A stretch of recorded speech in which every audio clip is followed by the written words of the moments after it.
तुम हमसे कितना प्यार करती हो। हमारे बचपन की एक बात याद है तुमको? कितना ख्याल रखती हो तुम हमारा।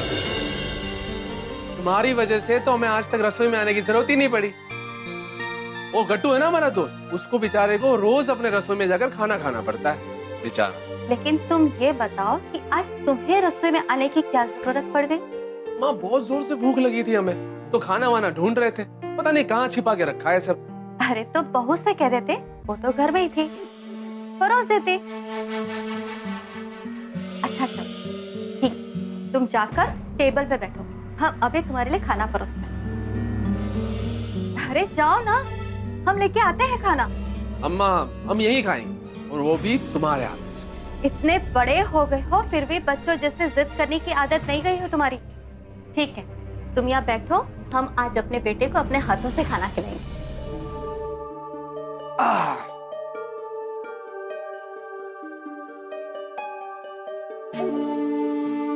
अम्मा ये बताओ कि इतनी गर्मी में तुम कहाँ गई थी? अगर कोनो काम होता तो हमको बोल दिया होता।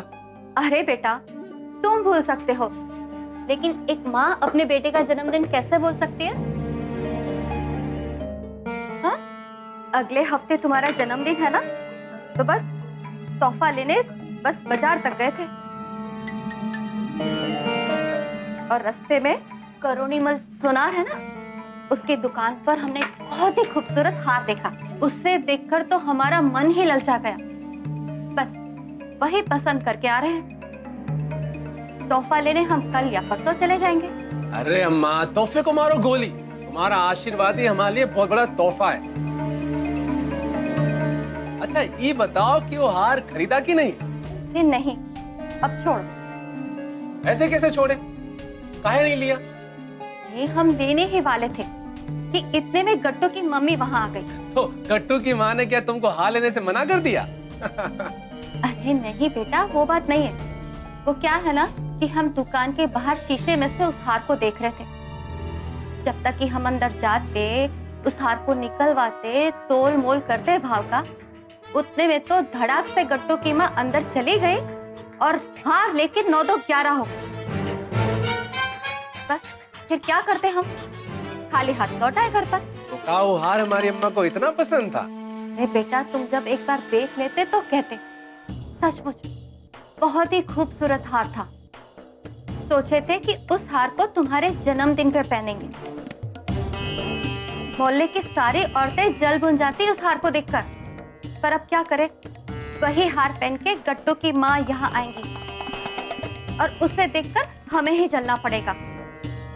अब जाने दो, हमारे पास जो पुराना सुराना हार पड़ा है ना, वही पहन लेंगे तुम्हारे जन्मदिन। मोहल्ले की कोई भी औरत ने अगर हमारी अम्मा को जलाने की कोशिश की तो हम तो उनका गला ही काट देंगे। हमारे जन्मदिन पर तुम वही हार पहनोगी। गट्टू की मम्मी को कह दो ये हार तुम्हें देकर जितना भी पैसा होता है हमसे ले। अरे बेटा, अब वो हार उसकी मम्मी के गले को छू चुका है, और वो हार हम मांगे, ये हमारे शान के खिलाफ। अरे मम्मा, तो वो हार को तुम थोड़ी देर के लिए ले लो, उसके बाद वो हार का रूबरू बना के उनको वापस कर देना।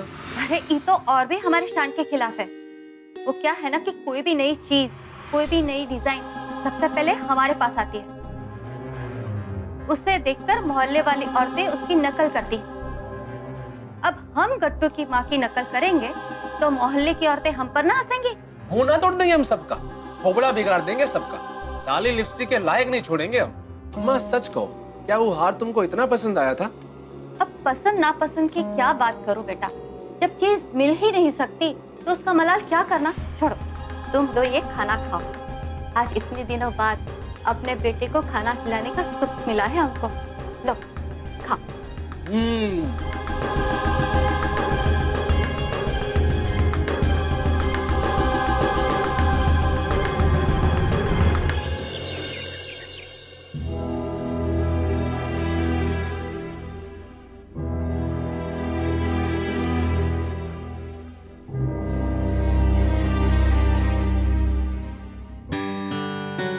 नहीं माँ, सरस ने हमें कोई हलवे का डब्बा नहीं दिया, और अगर आपने हमारे लिए हलवा बनाया ही था तो हमें बता देते, हम खुद खाने के लिए चले आते।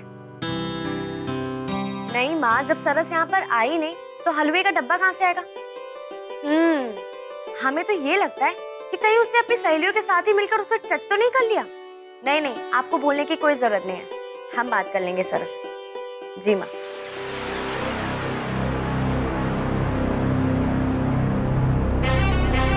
सरस ने माँ से झूठ क्यों कहा? जब वो हमारे घर आई नहीं तो उसने ऐसा क्यों कहा? जरूर वो कुछ छुपा रही होगी। झूठ तो बोलती नहीं है, फिर ऐसा उसने क्यों किया? हमें उससे बात करनी होगी।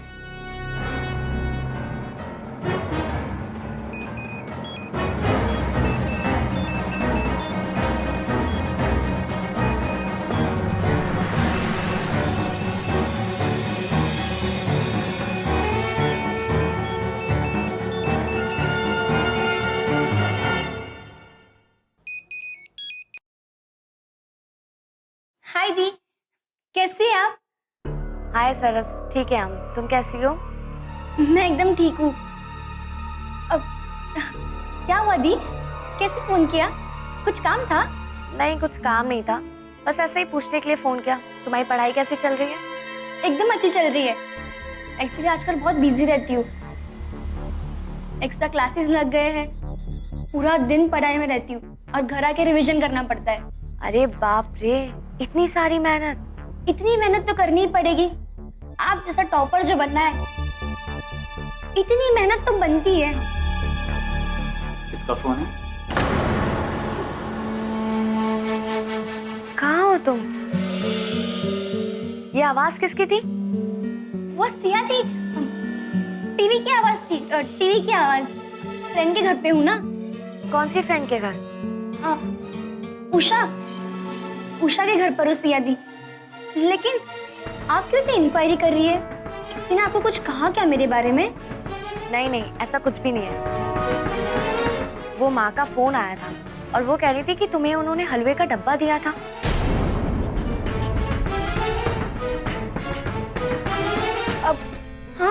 वो एक्चुअली सिया दी, मैं आने वाली थी लेकिन क्लास छूटते छूटते बहुत देर हो गई और फिर बहुत थक गई थी, तो आपके घर आने की हिम्मत ही नहीं हुई। तो माँ से झूठ क्यों कहा कि तुमने हमें डब्बा दे दिया? उन्हें सच सच बता देती। सिया दी, आप क्यों शर्लॉक होम्स की ऐसे बात कर रही है? कहाँ गई थी, किससे मिली? सिया दी, हलवा इतना टेस्टी था कि उसकी महक पूरे क्लासरूम में फैल गई थी। और कितना रोकती अपने आप को? बहुत भूख लगी थी इसलिए खा गई।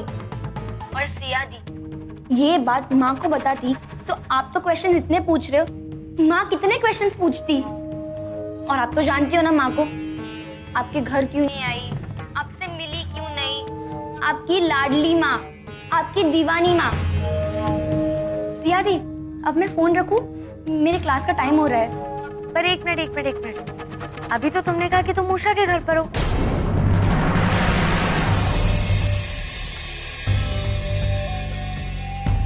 सिया दी, उषा के घर पर हूँ ना, तो उषा के घर से क्लासेस के जाने के लिए टाइम लगेगा ना। और अभी नहीं निकलूंगी तो लेट हो जाएगा। हाँ सिया दी, मैं फोन रखती हूँ। Bye bye. हमें ऐसा क्यों लग रहा है कि सरस हमसे कुछ छुपा रही है?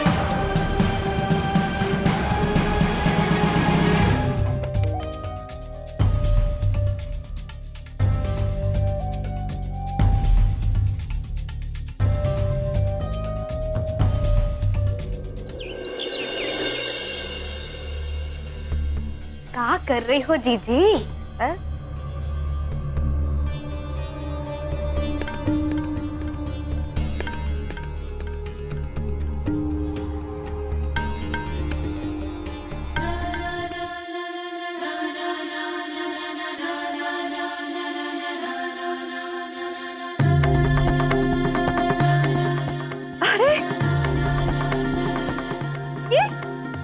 ये तो वही हार है जो आज सुबह हमने पसंद किया था।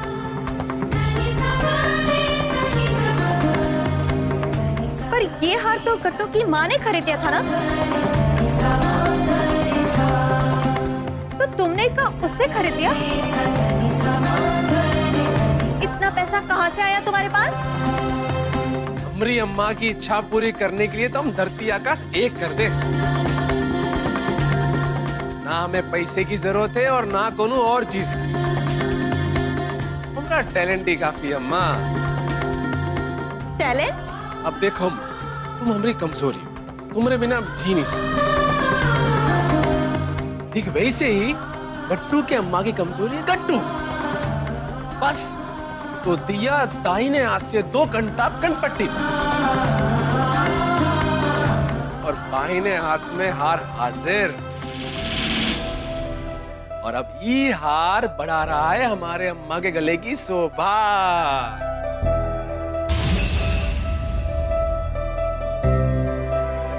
फुलवा कितना प्यारा है, देखो कितना खूबसूरत है। हमने कहा था ना तुमसे कि तुम एक बार देखोगे तो देखती रह जाओगी। अब ये हार हमारी लाल साड़ी के साथ खूब फबेगा। बेटा रुद्र, कभी अपनी मासी के लिए भी तो एक सोच लिया करो। सोने का हार ना सही, कुछ गिलेट का तो लेके आया करो। हमारा मन रखने के लिए ही सही जो है सो। अरे मौसी लाए है ना, ये सोना चांदी छोड़ो, तुम्हारे लिए तो हम एक ऐसी चीज लाए हैं जिसको देख के सबके मुंह में पानी आ जाए और तुम्हारे मुंह से तो लार टपकने लग जाए। ऐसा क्या लाए हो? जाकर अपने कमरे में देखो और छिपकर खाना मौसी, वरना किसी की नजर लग जाएगी। अभी जाकर देखते हैं, तुम बैठो।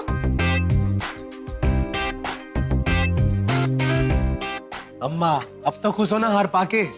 अरे बेटा बहुत खुश हूँ, तुमने हमारा मान रख लिया बेटा, सदा सफल रहो।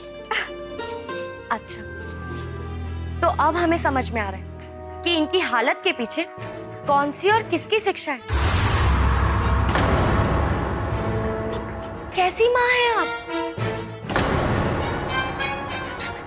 माँ जी, अगर किसी माँ का बच्चा कभी कुछ गलत करता है तो उसकी माँ उसे समझाती है, डांटती है, और यहाँ आपका बेटा कुछ गलत करके आया, उन्हें डांटने की जगह आप उन्हें आशीर्वाद दे रही हैं।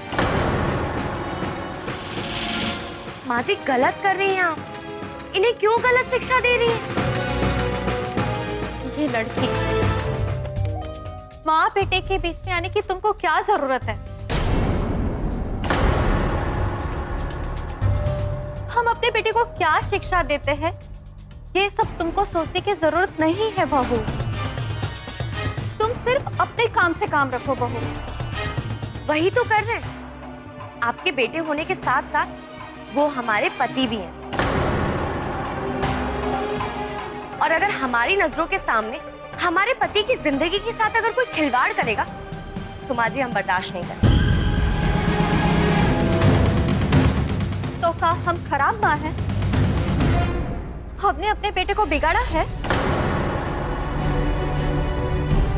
कहाँ से बिगाड़ा है?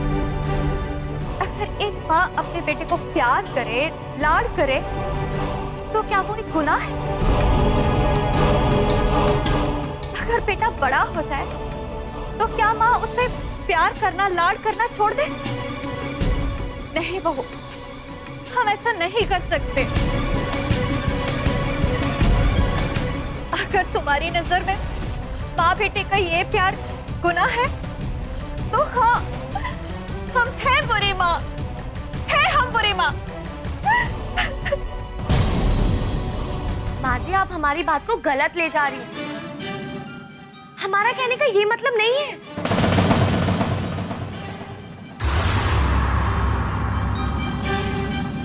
बस और एक शब्द नहीं।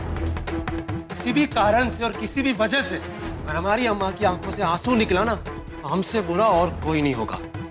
हमारी बात एक बार में समझ नहीं आती का? कितनी बार तुमको कहा है कि ये घर में तुम्हारी हैसियत सिर्फ और सिर्फ कुर्सी में सोफा की तरह है, उससे बढ़कर कुछ नहीं। इसीलिए घर के कोने में कहीं पड़ी रहो, यही तुम्हारे लिए बेहतर होगा। हमारे परिवार को सुकून मिलेगा। लेकिन ये सब हमारी आंखों के सामने। तो अपनी आंखें फोड़ लो, लगा लो कान में ठेपी, मुंह को सिलाई मार लो, तुम्हारे लिए यही सही होगा।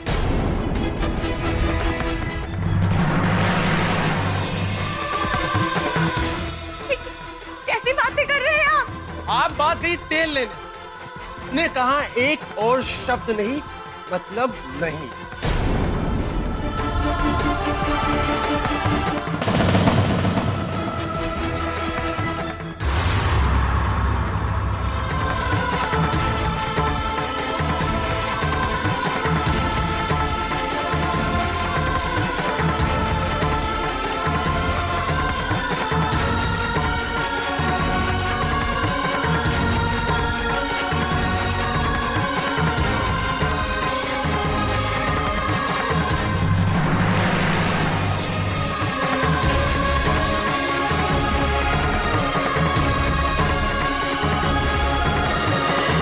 भैया एक काम करते हैं, हम ना पार्टी के लोगों को लेकर घर घर जाकर वोट मांगने का काम करते हैं।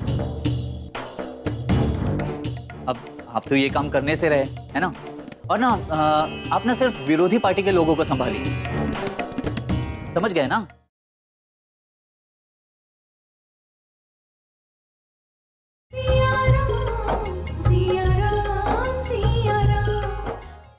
इस बार का इलेक्शन जीतना हमारे लिए बहुत जरूरी है और तुम दोनों को ज्यादा मेहनत नहीं करनी पड़ेगी, क्योंकि तुम दोनों अच्छी तरह अपने पापा की छवि को जानते हो रामपुर में। बस तुम दोनों को अपने दोस्तों को ले जाकर घर घर में जिनसे हमें वोट मिलने हैं उनको अपने चुनाव चिन्ह के बारे में बताना है कि कहां मोहर लगानी। और बेटा हाँ, अगर इस बार हम ये इलेक्शन जीत गए ना तो अगले बरस डिस्ट्रिक्ट लेवल पे इलेक्शन लड़ने से हमें कोई नहीं रोक सकता। और फिर नाम और दाम दोनों होंगे तुम दोनों के पास। जी पापा। हाँ, ये लो फाइल, इसमें हमारे निर्वाचित क्षेत्र के सब लोगों के नाम हैं। तुम इनसे जाकर मिल लो, ये हमारी हर संभव मदद करेंगे।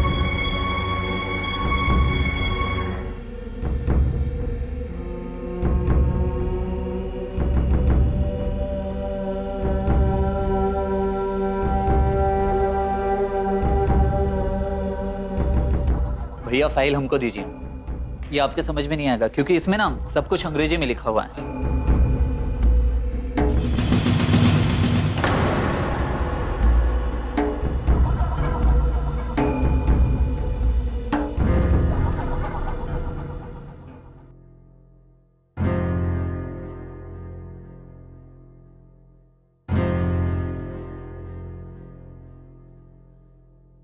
भैया एक काम करते हैं, हम ना पार्टी के लोगों को लेकर घर घर जाकर वोट मांगने का काम करते हैं। अब आप तो ये काम करने से रहे, है ना? और ना आप ना सिर्फ विरोधी पार्टी के लोगों को संभालिए, समझ गए ना? हाँ ठीक है छोटे, जैसा तू कहे। क्यों पापा, सही कह रहे हैं ना? हाँ हाँ सही। अब जिसका जिसमें टैलेंट हो वो उस हिसाब से काम करे तो बढ़िया है। क्यों भैया, सही कहे ना? हाँ ठीक है छोटे।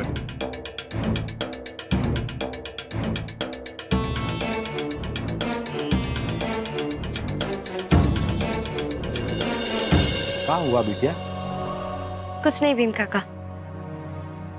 भीम काका, आपसे एक बात पूछे? हाँ पूछो बहू रानी। तो एक बात बताइए, इन्होंने पढ़ाई लिखाई क्यों नहीं की?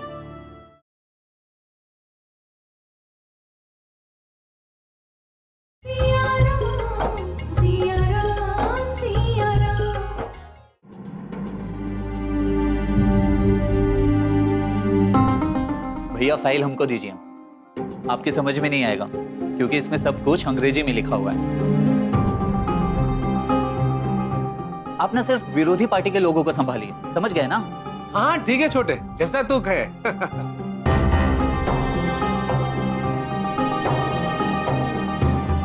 अब जिसका जिसमें टैलेंट हो वो उस हिसाब से काम करे तो बढ़िया है। क्यों भैया, सही कहे ना?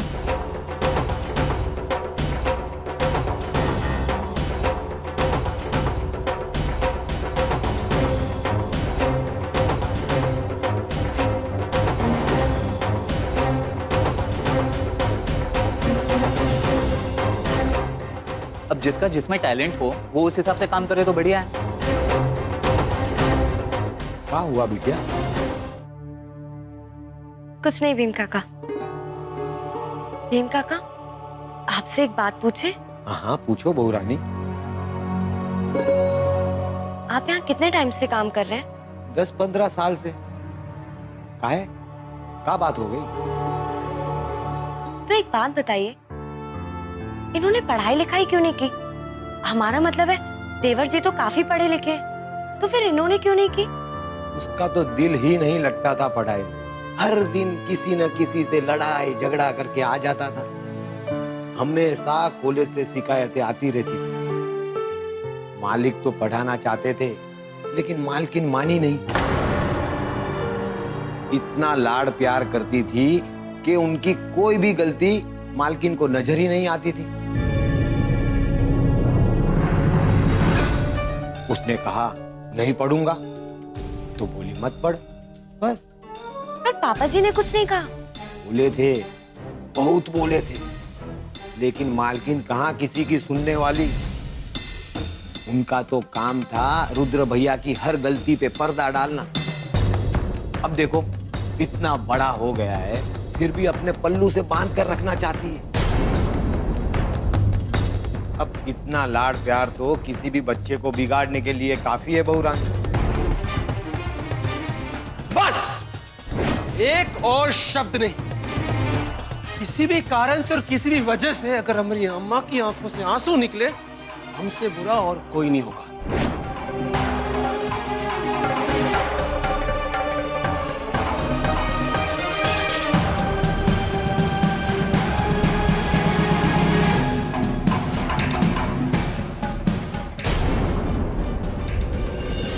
अब उनके साथ हमारा भी रिश्ता जुड़ चुका है और इसी रिश्ते के खातिर हम उन्हें गलत रास्ते पर चलते हुए नहीं देख सकते। अब चाहे कुछ भी हो जाए, हम उन्हें सुधार कर ही रहें।